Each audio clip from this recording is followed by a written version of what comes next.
everyone, welcome back again to my channel. My name is Temitope Ademola, and today I have here with me a very special guest, Angela. Hi!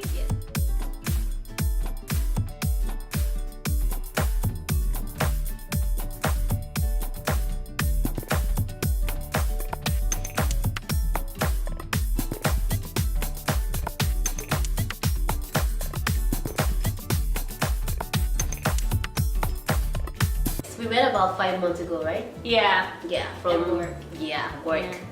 And it feels like I've known her for a very, very, very long time. Yeah. So today we just decided to share with you guys like questions that people who are single would like to ask mothers and things like that, right? Yeah, people who've never had children, or questions that just come up in your head when you see like a mom that you don't get to ask people.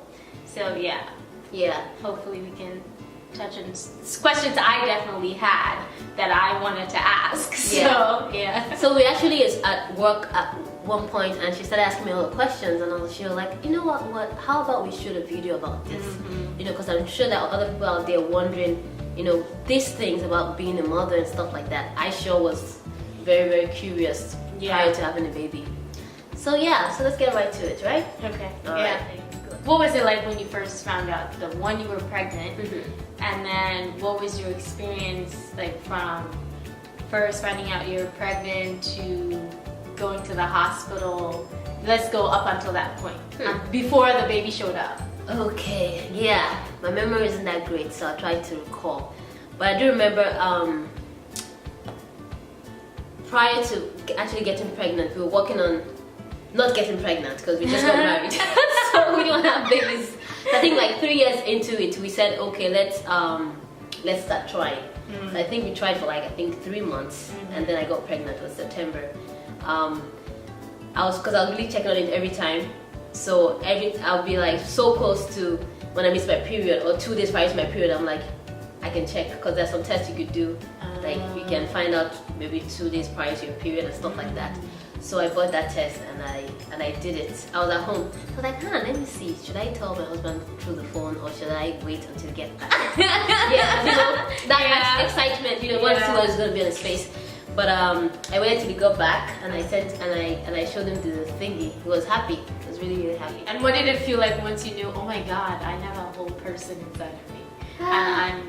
Did you feel overwhelmed at any point? Were you calm, exceedingly calm? Did you have questions? What kind of questions did you have? For me, I think it was just excitement, period.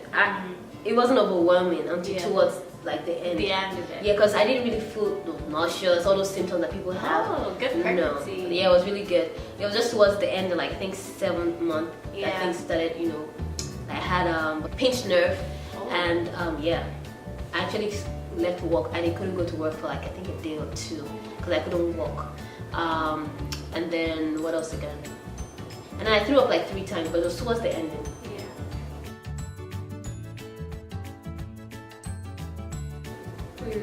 Like, how do you think anyone around you would have been helpful? What did you During the pregnancy? Yeah. Or were you very independent? I was very independent. I didn't really need anything from anyone. I think the most stressful part of pregnancy was my work. Not because I was pregnant, the work was just stressful. Everything else was good aside for the environment I was at working. That wasn't a great part of being pregnant. But overall, there's nothing I would say that someone did I wish they didn't do, or I wish people helped with when I was pregnant. I mean, I gave birth to him rather. After I gave birth to him, there's some things I wish I knew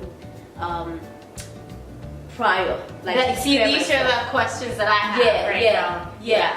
For me, we'll get there. Oh, we'll get there. Yeah, let's go phases. So right now we're in the pre-birth phase. So now you're in the hospital. First of all, actually, did your water break like it breaks in the TV? Nah, that was a scream trick. I actually thought my water was going to scream trick. I know, I guess that happens to some people, but it just never happened to me. And on three occasions, I thought my water broke. I think I shared out my pregnancy story. The first time, it was just residue of pee, Bladder couldn't hold it. Yeah, so we just trickled. The second time, I really thought my water broke because it trickled all the way to the bed. I'm like, And when I went to the hospital, they told me that to do a cough test, because that's one of the things they do to test if your water is broken, if it's really broken. They'll take sample and test it, and they'll also ask you to cough. And when you cough, the fluid comes out. There's a chance that maybe your water broke. Oh Lord! So they did that, and nothing happened. So I was like, oh okay. Then I did the test anyways, just to keep me at peace. Yeah. And my water didn't break. So when I got home, I think 2 days after, or a day after, I felt trickle in the bed, and I said, let me do the cough test.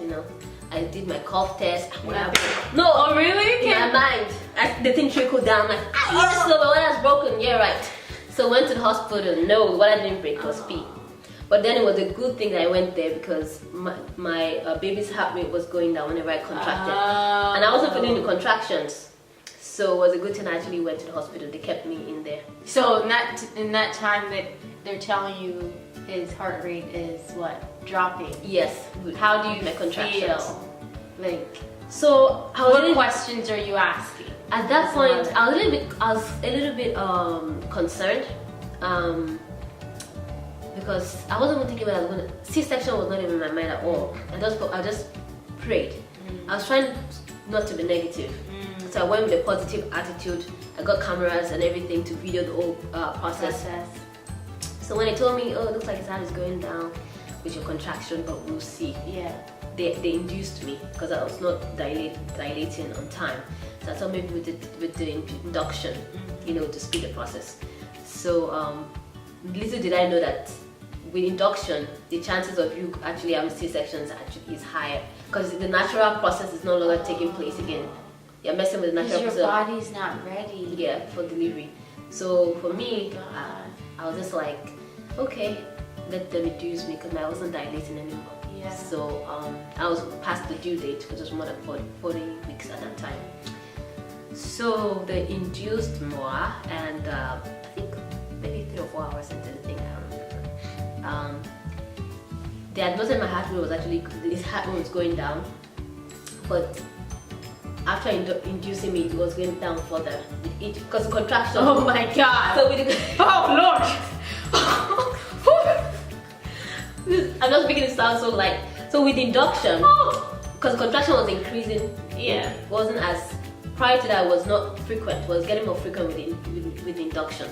So the more I contracted, the more his heart rate would go down with each contraction. What causes that? They said the baby wasn't tolerating the contraction, so the real science. Yeah, let's not get into it. I don't Sound know my brain to save my life.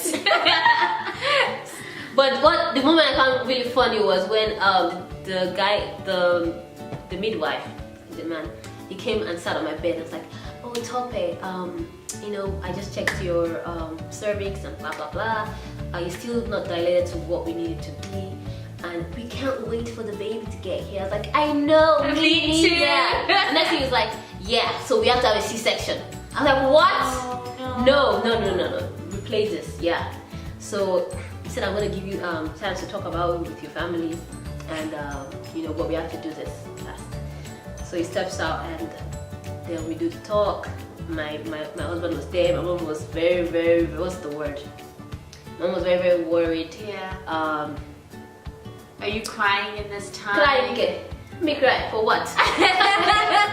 Look, I was at that point, I just wanted the baby out. Whatever this baby out. I was tired. Not like I was in pain or anything. I just wanted to be done with this whole process. Yeah. You know what I'm saying? So I was just concerned, because I never had a surgery before. Yeah. So my own concern was like, am I gonna die in this process? I don't know why. People do C-sections all day, but for me, I was just like, oh God, what if they put me under and I don't wake up? Yeah, that was my only concern, and I knew the baby was gonna be all right. Yeah. But then I had the music. I had a playlist of worship, and one of the songs was "You're a Good Father" and stuff like that. So I went to the restroom and I spoke to myself. Okay, it's gonna happen. Wait, you can go to the restroom when you're having a baby? Yeah. What if he comes down into the toilet? That baby was not going to come out there. So they they're not worried about that. You never know. I know. I mean, that would have been a good miracle for me. So I went to the restaurant. I was like washing my face. I'm like, God, what should I do now? I just know what I wanted. I wanted a natural birth, to experience this vaginal delivery and have, supernatural childbirth without any pain. And this is very funny. I shared this with my husband. I was like, what, C-section is a bad idea after all. It doesn't mess up my vagina at all. So I was like, we keep the guts just the way they are. Yes, keep it the way it is. I was like, okay, I think my husband would like this afterwards.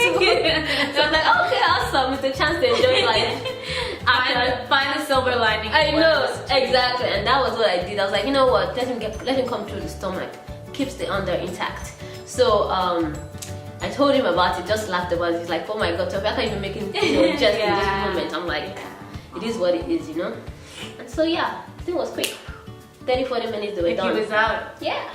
Oh my god. And so now he's out. How do you feel? You see him? Because what, do they give him to you? They didn't give him to me. They did. They cleaned him up and everything. Yeah. And they took him to the recovery room and they brought him after. And then you hold him. Yeah, I held him there, but I was so drugged up. You didn't feel. I didn't really feel all those things that people feel in the movies, and they tell you they feel in reality. And then they start crying. No, those things happen to me. Sometimes I think there's something wrong with me. No, I think everyone's experience is different, which is why I think it's important for everyone to share their story. Also, because then it removes the mystery, one, and two, the idea that TV has put in our head of what it's supposed to be, so that you don't feel like something is wrong with, I'm not having the same pregnancy that everyone has. Yeah, exactly. I think that's why it's good to have counseling. Yeah. Because I think as with everything in life, we're all different. Yeah. Have a different story, have a different, journey. So yeah. I didn't shed one tear. I'll just let you know. But I was just happy that the whole thing went smoothly when I brought him out. I just felt like this life is it what life is meaningless, or it's just so this is me, just lying on this table naked, all bodies around you, everyone's seeing you. Yeah, seeing everything. What is the point of being shy at the end? No, there's no point. There's no point, because I literally was lying like this. Yeah. Everything was open, so, and I think they were mostly men too, but whatever. They cut me open, got the baby out. My husband was like beside me. Were you awake for this? Oh yeah, but they put it like a curtain, so you don't see what's happening. The full. Did your husband see the rest? Yeah, he can see. So he's seen your insides before. I think he's probably seen. I have to ask him how it felt. Oh yeah, you had to ask him. What does it feel to see that? Yeah, because I know that I was like this, and it was right beside me, so I don't know if it was. But he could stretch a lot. True. Right. I've actually watched live. You recorded it? Oh. Not my own C-section. Okay. No, everything just went off that I forgot I had a camera. I would have loved to record the whole process, like him coming out. And I think that's a little too much, but sure. Yeah, I mean. So yeah, that's how I got a camera. I feel bad I never got to You'll have to another record it. opportunity. Yeah, I guess. In Jesus' name, amen. Yeah. How did you find your own YouTube? Oh, yeah. Shout out to YouTube.